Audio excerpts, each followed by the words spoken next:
문재인 대통령이 검찰 수사권과 기소권을 분리하는 법안, 검수완박 법안을 처리하는 과정에서 두 번 사표를 냈던 김호수 검찰총장의 사표를 받아들였습니다. 다만 검찰총장 외의 검찰 간부들은 검찰 사무의 공백으로 인한 국민의 피해가 우려된다며 사의를 반려했습니다.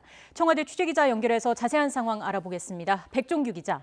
네, 청와대 춘추관입니다. 네, 결국 문 대통령이 김호수 검찰총장의 사의를 수용했군요. 네, 문재인 대통령이 검찰 수사권 완전 박탈, 검수완박 입법에 반발하며 물러나겠다는 뜻을 밝힌 김호수 검찰총장의 사의를 수용했습니다. 문 대통령이 지난 3일 국무회의에서 검수완박 법안 공포안을 의결한 지 사흘 만입니다. 청와대 박경미 대변인은 문 대통령이 김 총장의 사표를 한 차례 반려했지만 김 총장이 스스로 책임을 지겠다는 뜻으로 재차 사의를 밝히면서 이제는 더 미루기 어려운 상황이 돼 사의를 수용한다고 밝혔습니다. 다만 검찰총장 외에 다른 검찰 간부들의 사의는 반려했습니다. 검찰 사무의 공백으로 인한 국민의 피해가 우려되기 때문이라는 이유를 밝혔습니다. 그러면서 문 대통령은 대검 차장을 중심으로 빈틈없이 책무를 다해주길 바란다고 당부하기도 했습니다.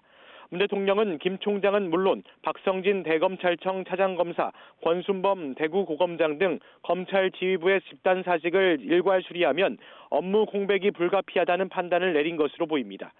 앞서 김 총장은 더불어민주당의 검찰 수사권과 기소권 분리 법안의 입법 강행에 반발하면서 지난달 17일 첫 사의를 표했습니다. 다음 날 김 총장은 문 대통령이 임기를 지키며 국회와의 소통 노력을 기울여달라고 당부하자 업무를 재개했지만 이후 지난달 22일 검수완박 법안에 대해 박병석 국회의장의 중재안을 여야가 받아들이기로 하자 다시 사직서를 제출하고 연가를 써왔습니다. 문 대통령은 검수완박 공포안이 국무회의에서 의결되며 상황이 일단락됐다고 판단하고 김 총장의 사표를 다음 정부로 넘기기 어렵다는 점에서 사의를 수용하기로 결심한 것으로 보입니다.